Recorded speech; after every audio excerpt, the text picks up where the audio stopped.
Hi friends, welcome to Thilaka's kitchen. நான் கறி மிளகாய் வச்சு நான் ஒரு ரெசிபி செய்ய போகிறேன். ஒரு பிரட்டல் கறி எப்படி செய்கிறேன்னு காட்டுறேன். வாங்க வீடியோக்குள்ளே போவோம். ஒரு பாத்திரத்தை அடுப்பில் வச்சு 2-3 மேசக்கரண்டி அளவு எண்ணெய் விட்டு நான் அதில் கடுகு கொஞ்சம் சேர்த்து கருவேப்பிலை ரம்பையும் சேர்த்து ஒரு நீல வாக்கில் வெட்டினா ஒரு பெரிய வெங்காயமாக ஒரு வெங்காயம் வெட்டி அதையும் சேர்த்து இப்போ இந்த கறி மிளகாவை இந்த ஷேப்பில் நான் கட் பண்ணி வச்சுருக்கிறேன். வச்சா தான் உள்ளுக்கு அந்த விதைகள் எல்லாம் கொஞ்சம் வெளியே எடுக்கணும், இல்லாட்டி காரமாக இருக்கும், சாப்பிட கொஞ்சம் கஷ்டமாக இருக்கும். இப்போ இதெல்லாம் நல்லா வதங்க விடுறேன். நான் வதங்க விட்டுட்டு இதுக்கு கொஞ்சம் தேவையான அளவு மஞ்சத்தூள் சேர்க்குறேன். மஞ்சத்தூள் சேர்த்து திரும்ப பிரட்டி போட்டு கிளறுவோம்.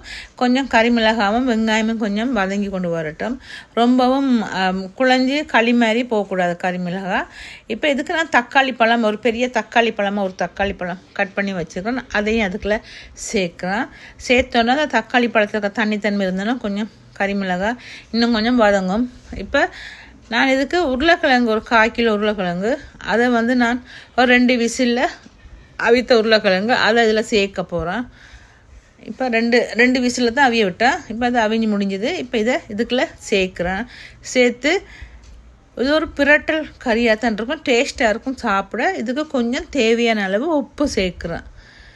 கொஞ்சம் உப்பு தேவையான அளவு சேர்த்து இதுக்கு குழம்பு மிளகாய் தூள் தான் நான் சேர்ப்பேன். இப்போ மஞ்சத்தூள் காணாது, இன்னும் கொஞ்சம் மஞ்சத்தூள் சேர்க்குறேன். கொஞ்சம் மஞ்சத்தூள் சேர்த்தது காணாமல் இருக்குது, இன்னும் கொஞ்சம் மஞ்சத்தூள் சேர்க்குறேன். இப்போ இதுக்கு குழம்பு மிளகாய் தூள் தான் நான் காரம் இருக்கும், அதனால ரொம்ப காரம் இருக்கிறபடியே நான் நிறைய குழம்பு மிளகாய் தூள் சேர்க்கல. ஒரு 1/4 தேக்கரண்டி போல் சேர்க்குறேன். தேவைண்டா காரம் கூட சாப்பிட்றவங்க கொஞ்சம் கூடுதலாக சேர்க்கலாம். இப்போ இதை வதங்க விட்டுட்டு இதுக்கு நான் கொஞ்சம் பால் வச்சுருக்கிறேன். கட்டி பால் கொஞ்சம் வச்சுருக்கேன் சேர்க்குறதுக்கு. கட்டிப்பால்னு சொல்ல இல்லாது தண்ணி பாலும் கட்டிப்பால் 2ஆம் பாலும் 1ஆம் பாலும் எடுத்து வச்சுருக்கேன். அதை கொஞ்சம் இதில் சேர்க்குறேன். சேர்த்து இதை நல்லா புரட்டி விடுவோம். இதுக்கு சில பேர் நெத்திலி கருவாடு போட்டும் செய்வாங்க. நான் சைவமாக தான் செய்கிறேன். இப்போ இது நல்லா வதங்கிட்டது. இது டேஸ்டெல்லாம் உப்பு காரமெல்லாம் அளவாக இருக்கும். இது ஒரு பிரட்டல் கறியாக தான் நான் வைக்கிறேன். இது ஒயிட் ரைஸுக்கு தான் இது சாப்பிட நல்லா இருக்கும், அதுக்கு சாப்பிட டேஸ்ட்டாக இருக்கும். இப்போ இது இன்னும் கொஞ்சம் இறுகி வரணும்.